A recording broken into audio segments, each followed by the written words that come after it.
प्रिय भक्तगण, आज हम आपको एक कथा का श्रवण करा रहे हैं जो सुनने मात्र से आपके जीवन में सुख, संपत्ति और धन की वर्षा होगी। तो चलिए कथा को प्रारंभ करते हैं। भगवान शिव माता पार्वती से कहते हैं, मानव चिंता के बजाय समस्याओं पर ध्यान दे तो सारी परेशानियां दूर हो जाएगी। तब माता पार्वती भगवान शिव से पूछती है, कौन सी समस्या जो चिंता दूर करती है? समस्या तो अनेक प्रकार की होती है। तब भगवान शिव कहते हैं, हे देवी, आज मैं आपको एक राजा की कहानी सुनाने जा रहा हूँ। राजा के जीवन में जितनी समस्या आती है वह किस प्रकार अपने कर्मों से उन समस्या को दूर करते हैं। इसलिए इस कहानी को ध्यान से सुने। अगर आप यह कहानी सुन रहे हैं तो पूरा सुनिए। इस कथा को आधा अधूरा छोड़कर जाने की गलती मत करिएगा, क्योंकि इस पवित्र कथा को पूरा सुनने से मनचाहा फल की प्राप्ति होगी। इसलिए इस कथा को पूरा सुने। आप शिव भक्त हैं तो भोलेनाथ का अनादर ना करें। एक राजा अपने 3 पुत्रों में से एक को अगले सम्राट के रूप में नियुक्त करना था, लेकिन राजा के सामने यह समस्या बहुत बड़ी थी, क्योंकि उनके 3 पुत्र शक्ति, बुद्धि और राजनीति में एक से एक थे। उन्हें यह निर्णय नहीं कर पा रहे थे कि वे किसे अपने उत्तराधिकारी के रूप में बनाएं। वह इस उथल पुथल में पिछले कई महीनों से थे, किसी भी तरीके से यह जानने के लिए कि इनमें से कौन सर्वश्रेष्ठ सम्राट बन सकता है, कौन है जो इस साम्राज्य को फैला सकेगा और धनी बना सकेगा। उन्होंने अपने पुत्रों को विभिन्न तरीकों से कई बार परीक्षण करने की भी कोशिश की। राजा उनसे विभिन्न प्रकार के प्रश्न पूछे, लेकिन हर बार तीनों एक से बढ़कर एक थे। राजा की समस्याएं बढ़ रही थीं। एक दिन एक सन्यासी राजा के महल में भिक्षा मांगने आते हैं। उस समय दोपहर का समय था, इसलिए राजा ने उनसे अनुरोध किया कि हे संत महाराज, आज का भोजन हमारे महल में ही करें। इसके बाद भिक्षा लेकर यहाँ से चले जाने की अनुमति मिलेगी। सन्यासी ने राजा का अनुरोध मान लिया। फिर राजा और सन्यासी दोनों भोजनालय में बैठकर खाना खाने लगे। भोजन करते समय जब राजा के चेहरे पर चिंता की लकीरें दिखाने लगी, तब सन्यासी को अनुमान लगा कि राजा बहुत मुसीबत में है। भोजन के बाद जब राजा और सन्यासी कमरे में बातचीत कर रहे थे, तब सन्यासी ने राजा से पूछा, महाशय, मुझे ऐसा लगता है कि आप बहुत चिंतित दिख रहे हैं। यदि चाहें तो आप मेरे साथ अपनी चिंता साझा कर सकते हैं। राजा ने कहा कि चिंता केवल इस बात से है कि मेरे उत्तराधिकारी कौन बने। मेरे 3 पुत्रों में कोई भी एक दूसरे से कम नहीं है, तीनों एक से बढ़कर एक है। यह स्पष्ट नहीं हो रहा है कि सम्राट की सुरक्षा के लिए किसके हाथों में अधिकार थे। इसे सुनकर बूढ़े सन्यासी ने हंसते हुए कहा, इस समस्या का समाधान बहुत सरल है। तब सन्यासी ने राजा को एक योजना बताई। राजा को वह योजना पसंद आई। इसके बाद बूढ़े सन्यासी ने भिक्षा प्रदान किया और सम्राट की अनुमति लेकर महल से वापस चल दिए। कुछ दिन बीत जाने के बाद एक दिन राजा ने अपने 3 पुत्रों को अपने पास बुलवाया और उन्हें हर एक को एक अनाज की थैली देते हुए कहा, मैं तीर्थ यात्रा पर जा रहा हूँ। कब लौटूंगा यह निश्चित नहीं है। शायद 6 माह या 1 वर्ष भी लग सकता है, लेकिन जब मैं वापस आऊं तो तुम्हें इस अनाज को सुरक्षित रूप से मुझे लौटाना होगा। इस अनाज का एक भी दाना किसी भी कीमत पर खराब नहीं होनी चाहिए। इस कहते ही राजा तीर्थ यात्रा पर निकल पड़ता है। पिता जैसे ही चले जाते हैं, सबसे बड़े बेटे ने अनाज को तहखाना में रख देता है।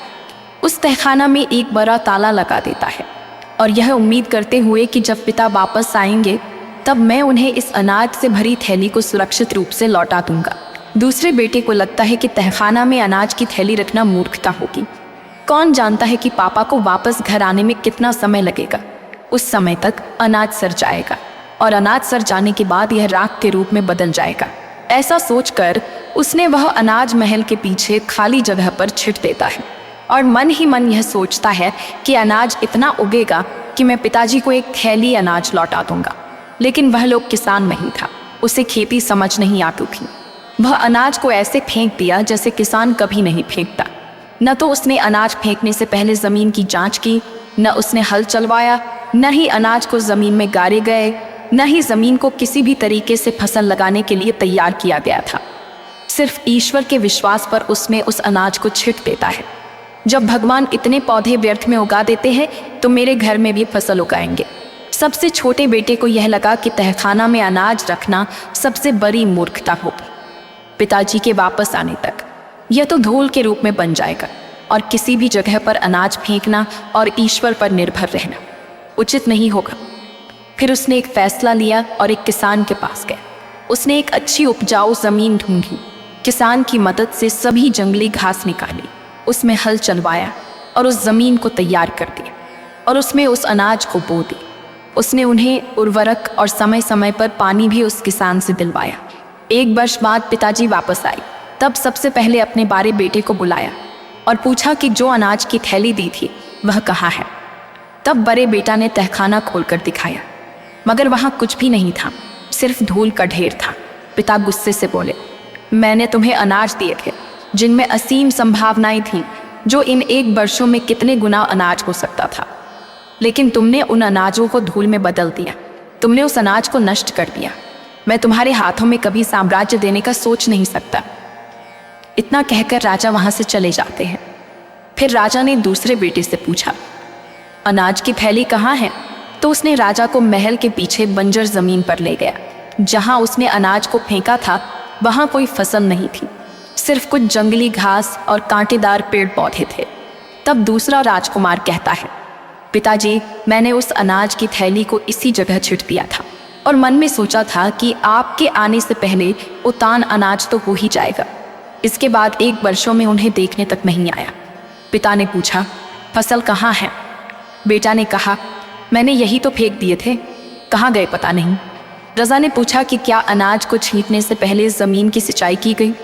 क्या तुमने बोने के लिए ज़मीन को तैयार किया? बेटा शर्मिंदा होकर बोला, नहीं, मैंने सोचा कि जब ज़मीन पर बिना बोए ऐसे कई पेड़ पौधे, घास और झाड़ियाँ उग जाती हैं और उन्हें कोई ख़ास देखभाल नहीं करनी पड़ती है, तो मेरा यह अनाज ज़रूर उगेंगे और कम से कम 1 थैली तो ज़रूर उत्पन्न होगी। फिर राजा ने कहा, तुम भी साम्राज्य संभालने के योग्य नहीं हो। जो व्यक्ति अनाज बोने से पहले यह देखता ही नहीं कि ज़मीन कैसी है और जो बोने के 1 साल बाद तक देखने भी नहीं चाहता, वह इस साम्राज्य के साथ क्या करेगा? इसलिए तुम इस साम्राज्य का सम्राट नहीं बन सकते।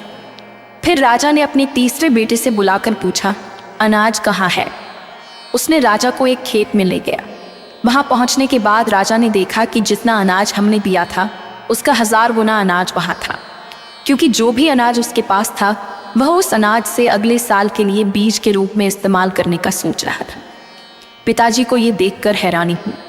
उनके सामने एक नई उम्मीद दिखने लगी। अपनी यह भरपूर फसल को देखकर पिता का मन खुशी से झलक रहा था।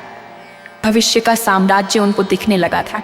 केवल यही मेरा पुत्र है जो इस साम्राज्य को चला सकता है, क्योंकि जो छोटे छोटे बीज को संभालने का सामर्थ्य रखता है वही इस बड़े साम्राज्य को संभालने की क्षमता रखता है।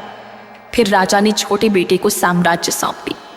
फिर भगवान शिव माता पार्वती से कहते हैं, उन 3 राजकुमारों अनाज की थैली जो मिलती है वह तीनों उस अनाज को अपने हिसाब से प्रयोग करते हैं, लेकिन अधिकांश मानव कभी भी यह जानने का प्रयास नहीं करते कि हमारे समय का सर्वोत्तम उपयोग कैसे किया जाए।